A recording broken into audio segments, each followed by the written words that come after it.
On December 9, 2017, the government of Sri Lanka formally surrendered a strategic deepwater port and 15,000 acres of sovereign land to a Chinese state-owned enterprise for 99 years.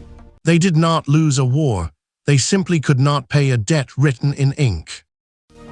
Right now, a single balance sheet in Beijing quietly controls the deepwater access, railway spines, and energy networks across 155 sovereign nations.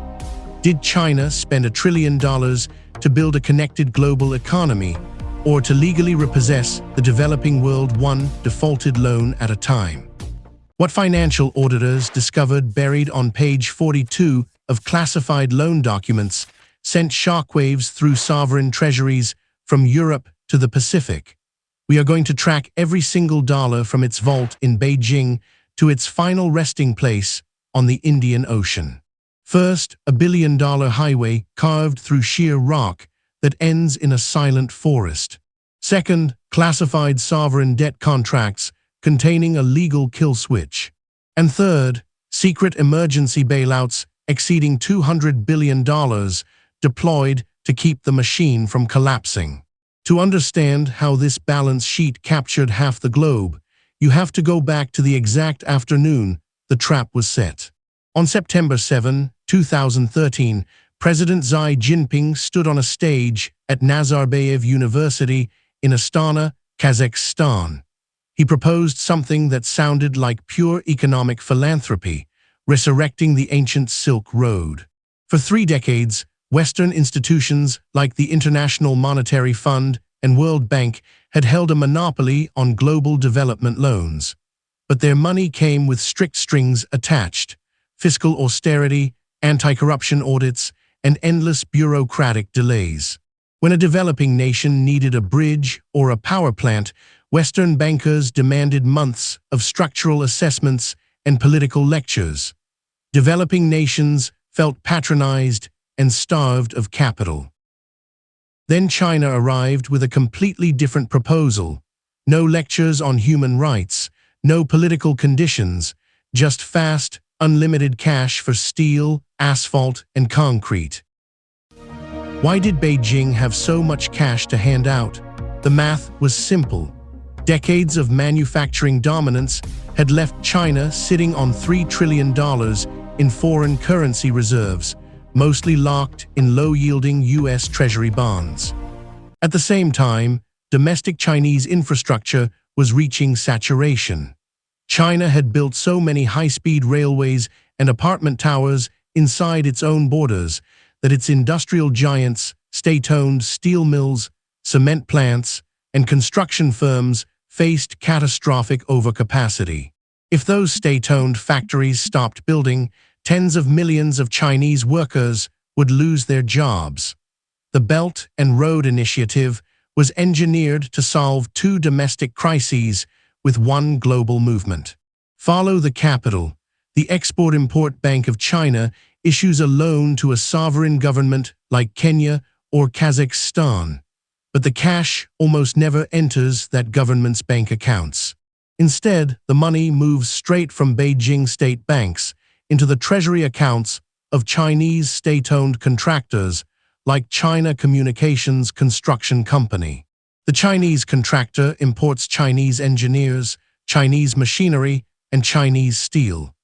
The borrowing nation gets a modern bridge or deepwater port, but they receive zero liquidity, only a massive dollar-denominated debt. Consider the standard gauge railway in Kenya, $3.6 billion line connecting Mombasa to Nairobi, built by Chinese contractors, financed 90% by China Exim Bank, operating at a loss from day one. Do you see the structural brilliant trick? China kept its factories running, exported its excess industrial capacity, and transformed raw cash reserves into hard physical real estate across foreign territories. By 2017, over 100 nations had signed Belt and Road memorandums. Sovereign leaders rushed to Beijing for photo opportunities, eager to cut ribbons before their next election cycles. From Pakistan's Gwadar port on the Arabian Sea to power plants in Laos, Chinese workers laid thousands of miles of tracks and concrete pillars. Western diplomats watched in absolute disbelief. You are sitting in a cabinet room in a developing nation. You need modern infrastructure today. Beijing offers to build it tomorrow without asking a single question about governance. Would you say no? Most leaders didn't say no. They signed every contract pushed across the table. But buried in those non-disclosure clauses was a structural mechanism that would only detonate years later. In Zambia, Chinese loans financed massive bypass highways and airports. By 2018, external sovereign debt soared beyond 100% of GDP, with China holding the largest single slice. In Laos, a $6 billion high-speed railway was constructed across mountainous terrain. The total cost equaled nearly one-third of the entire country's annual economic output. Every project arrived with promises of explosive economic growth that would easily pay off the underlying construction loans.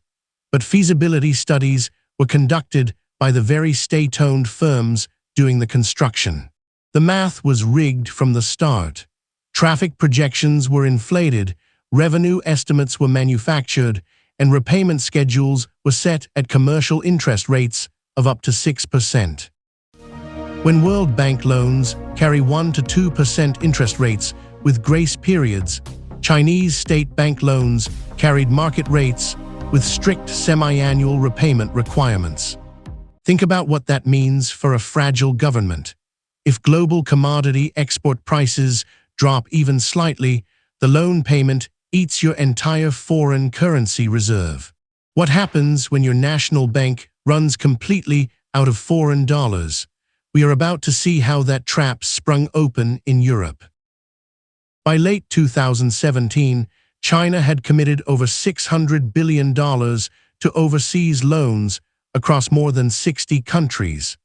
Beijing was acting as banker to the entire global south. To the developing world, it looked like an economic miracle funded by a generous neighbor. But they were about to discover what happens when you miss a payment to Beijing. If you want the hidden financial plumbing behind global politics exposed without fluff, hit subscribe.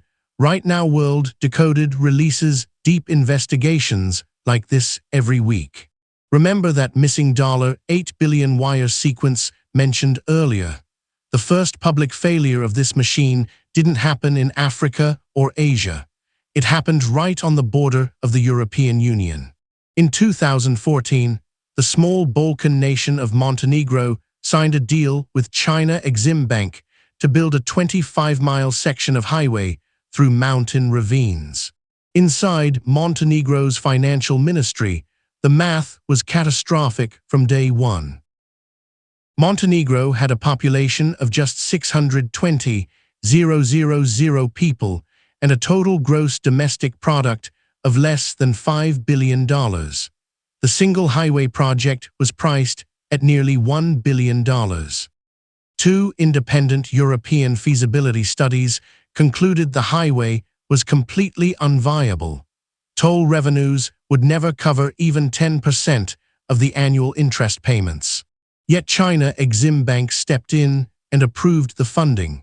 Why would a lender finance a highway that every financial model showed would fail? The answer was written directly into Clause 8 of the classified debt contract. If Montenegro defaulted, China gained the legal right to seize sovereign Montenegrin land as collateral. Read that line again carefully. A European nation pledged its sovereign soil to a bank in Beijing under Chinese arbitration rules.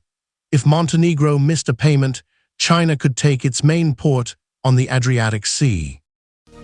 By 2021, Montenegro's public debt ballooned to 103% of GDP. Construction stalled.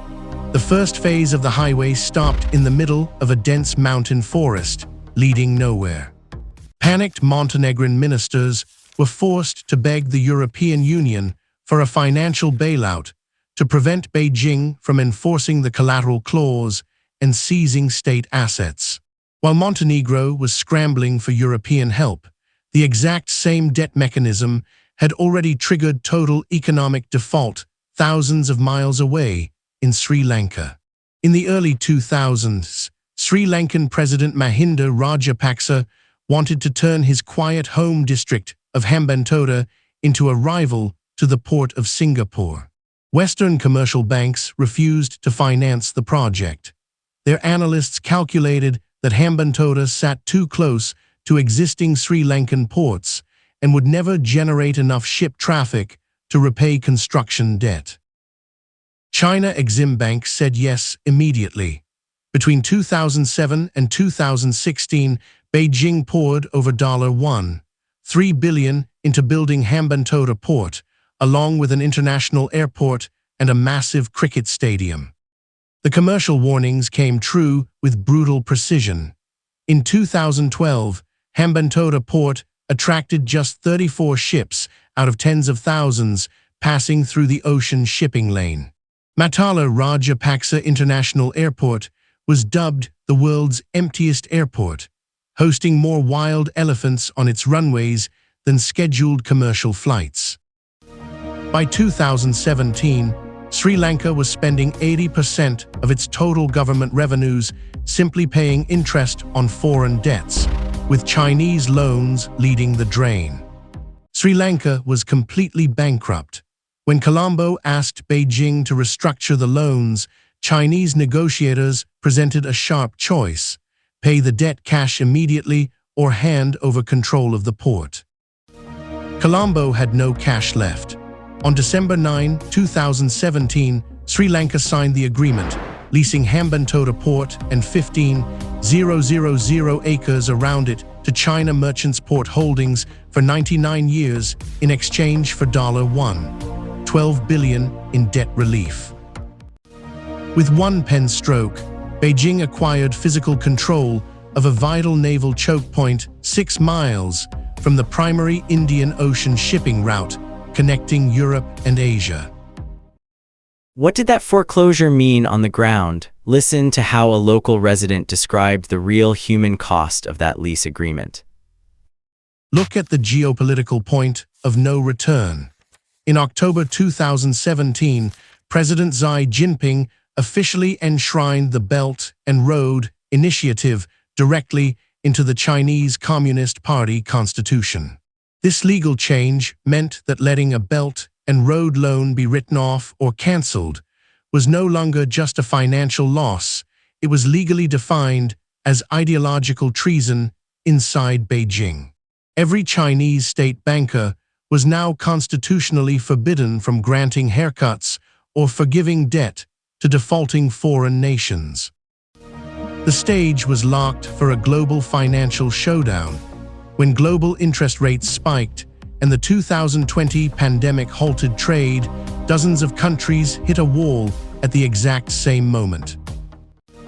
By late 2021, over 60% of China's overseas loan portfolio was held by nations in active financial distress, up from just 5% in 2010. You are witnessing a structural trap closing from both sides. The borrowing nations couldn't pay, and the Chinese banks couldn't write off the debt without violating party law. If you want to understand how deep this systemic risk runs, we trace the unseen financial networks that rule our world. Every week subscribing ensures you never miss a single hidden mechanism. China wasn't just building highways and ports. They had secretly engineered a legal kill switch for sovereign territory. Which brings us back to our master question. Was this a grand master plan to buy the planet, or did Beijing accidentally trap itself in its own economic illusion? What happened next has never been fully understood by Western analysts. Beijing was forced to invent an entirely new, secret emergency financial system. As borrower after borrower lined up to default Zambia, Pakistan, Sri Lanka, Ghana, Ethiopia, the Paris Club of Creditor Nations assumed China would sit down and negotiate debt forgiveness. In traditional debt restructuring, creditors agree to take a percentage loss, a haircut, so the nation can recover and start repaying the remaining principal. China refused. Accepting a haircut meant Chinese state banks like CDB and Exim Bank would have to declare massive losses on their own domestic books in Beijing. Those state banks had funded the BRI loans by borrowing from domestic Chinese depositors. If those foreign loans defaulted, domestic Chinese banks faced solvency crises inside China. So Beijing deployed a covert financial workaround: emergency rescue loans. Between 2019 and 2023, the People's Bank of China quietly issued over $240 billion in emergency swap lines and liquidity facilities to defaulting Belt and Road countries. Look at how this illusion worked. The People's Bank of China wired billions in fresh emergency dollars to Pakistan or Argentina. The borrowing country immediately used that fresh loan to pay the interest due on its old BRI construction loans. The debt was never repaid. China was simply lending broke countries fresh money to pay back China's own state banks, keeping the loans listed as performing on ledger books.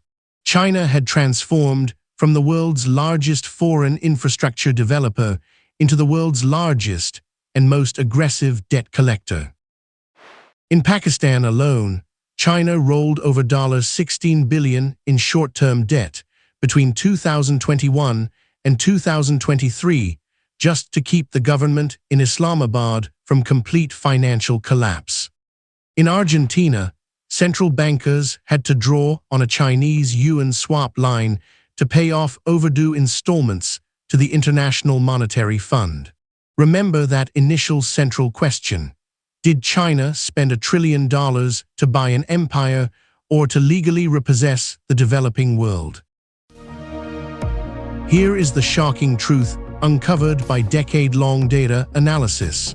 China did not set out with a master blueprint to deliberately trap nations into default. The Belt and Road was an aggressive domestic industrial stimulus scheme disguised as foreign policy. Beijing handed out reckless loans to keep its own factories operating, assuming global economic growth would hide bad investments.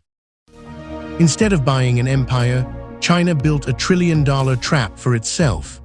Beijing is now forced to spend hundreds of billions of dollars bailing out its own borrowers to prevent its domestic state banking system from collapsing under the weight of foreign defaults. Look at what is happening inside China today. Domestic real estate developers like Evergrande defaulted on $300 billion in debt, leaving millions of Chinese citizens with unfinished homes, while state cash flowed out to rescue foreign loans. Public anger inside China began to surge. Citizens asked why billions of dollars were being spent on emergency foreign swap lines when domestic housing projects lay abandoned. In response, Beijing has quietly scaled down new Belt and Road commitments. Peak spending reached $120 billion in a single year. Today, large-scale overseas project lending has plummeted by over 70%. European nations are actively walking away. In December 2023, Italy, the only G7 country to join the Belt and Road Initiative, officially withdrew from the project. What remains on the map is a fragmented global landscape: unfinished railways, empty ports, and 155 countries trapped in endless, complex debt renegotiations with Beijing. You feel this system when you look at your own supply chain today. The ports controlling key global trade routes are no longer managed by local sovereign governments. They are operated by foreign state entities enforcing 99-year leases. China didn't need a military to build an empire. They just needed $1 trillion, a fountain pen, and a world desperate enough to sign on the dotted line. On December 9, 2017, when that signature dried in Hambantota, the world thought it was watching an isolated foreclosure. Today, 99 years of sovereign control sits stamped on maps across 4 continents. Beijing did not write this playbook from scratch. They copied a formula used 20 years earlier by a sovereign power that never got caught. Subscribe to World Decoded right now to catch that investigation the minute it drops.